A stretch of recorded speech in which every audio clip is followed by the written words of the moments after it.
तथागत बुद्ध एक महान शास्ता थे। उनके आत्म संयम, त्याग और साधना के कारण न केवल लोग बल्कि सम्राट तक उनका सम्मान करते थे। एक बार राजा का सेनापति बुद्ध के दर्शन करने आया।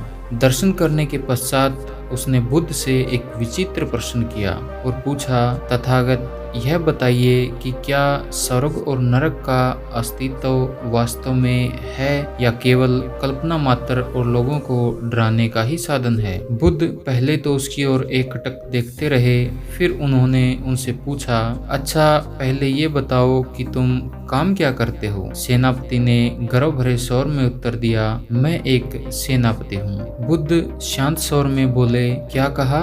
तुम एक सेनापति हो, पर शक्ल से तो तुम किसी भिखारी जैसे लगते हो। जिसने भी तुम्हें सेनापति बनाया है वो अव्वल दर्जे का बेवकूफ मालूम पड़ता है। यह सुनते ही सेनापति को गुस्सा चढ़ गया। भयंकर गुस्से में उसका हाथ तुरंत तलवार पे चला गया। उसे तलवार लेते देखने के पश्चात भी बुद्ध तनिक भी विचलित नहीं हुए, बल्कि उसे बोध कराने के उद्देश्य से बोले, अच्छा तो तुम्हारे पास तलवार भी है, पर इसकी धार पैनी नहीं लगती, फिर इससे भला मेरा सिर कैसे उड़ाओगे? मेरी मानो तो तुम्हें कोई दूसरी तलवार लेनी चाहिए। बुद्ध की इन सब बातों ने आग में घी का काम किया। सेनापति का क्रोध 7वें आसमान पर पहुंच गया। उसने झट से तलवार म्यान से बाहर निकाली। तभी बुद्ध बहुत प्रेम से बोले, लो अब नरक के द्वार खुल गए।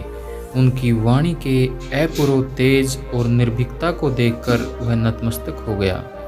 उनकी बात खत्म होने से पहले ही उसने अपनी तलवार म्यान में रख ली। क्रोध की वो प्रचंड अग्नि जो अपमान में एकदम भड़क उठी थी, अब वो विवेक के शीतल जल से एकदम शांत हो गई।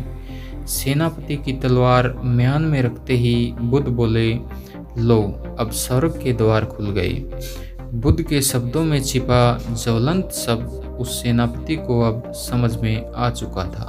वास्तव में व्यक्ति जिस क्षण क्रोध की अवस्था में होता है, उस समय वो नरक के द्वार पर ही होता है, क्योंकि क्रोध में बुद्धि, विवेक काम करना बंद कर देते हैं और सोचने समझने की क्षमता नहीं रहती।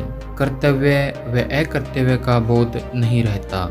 बस एक प्रचंड अग्नि हमारे संपूर्ण अस्तित्व को जलाने लगती है। क्रोध में हम जितना दूसरों का अहित करते हैं, उससे भी कहीं अधिक हम स्वयं का कर बैठते हैं। क्रोध एक नाग की तरह हमें ही डसता रहता है। जिस समय हम क्रोध से पीछा छुड़ा लेते हैं, वही समय हमारे लिए परम शांतिदायक बन जाता है। और स्वर्ग आखिर में है ही क्या? एक ऐसा स्थान जहाँ दुख का नामो निशान नहीं है, जो सदैव आनंद में है। वास्तव में हमारा मन ही हमारे स्वर्ग और नरक का निर्माण करता है।